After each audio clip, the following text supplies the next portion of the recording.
Rhetoric সিরিজের আজকে আমরা থার্ড ভিডিও দেখব অ্যাসিন্ডিটন। দুটো শব্দ এ এবং সিন্ডেটস, এই দুটো মিলে অ্যাসিন্ডেটন শব্দটা তৈরি হয়েছে। সিন্ডেটস শব্দের অর্থ ইউনাইটেড উইথ, অর্থাৎ একত্রিত থাকা, এবং এটা নগন্থক অর্থে ব্যবহৃত হয়, অর্থাৎ নেগেটিভ বা নট। যেমন বাংলায় সত্যের আগে বসিয়ে আমরা অসত্য করি, সেরকম সিন্ডেটসের আগে বসালে অ্যাসিন্ডেটন শব্দটা আমরা পেলাম। ব্যাপারটা কি, এখানে রিলেটেড ক্লজের একটা সিরিজ থাকে বা ওয়ার্ডের একটা সিরিজ থাকে, পরপর শব্দ বা ক্লজ থাকবে, এবং সেখানে কনজাংশনের প্রয়োজন হওয়া সত্ত্বেও সেগুলোকে ডেলিবারেটলি ইচ্ছাকৃতভাবে বাদ দেওয়া হবে। এটাই হচ্ছে অ্যাসিন্ডেটনের কাজ। যেমন I hear, I see, I wait, I remember, এখানে সব কমা কমা দিয়ে লাইনটা লেখা হলো, কিন্তু একটাও কনজাংশন ব্যবহার করা হয়নি। একই রকম I came, I saw, I conquer, Julius সিজারের এই লাইনটাতে কনজাংশনের ব্যবহারই হলো না, কমা কমা দিয়ে ব্যবহার মানে লাইনটা লেখা হলো।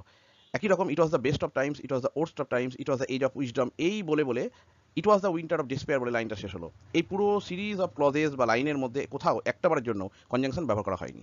এই পুরো পদ্ধতিটার নাম হচ্ছে অ্যাসিন্ডেটন, এবং এটা ফিগার বেসড অন কনস্ট্রাকশনের আন্ডারে পড়ে। Thank you.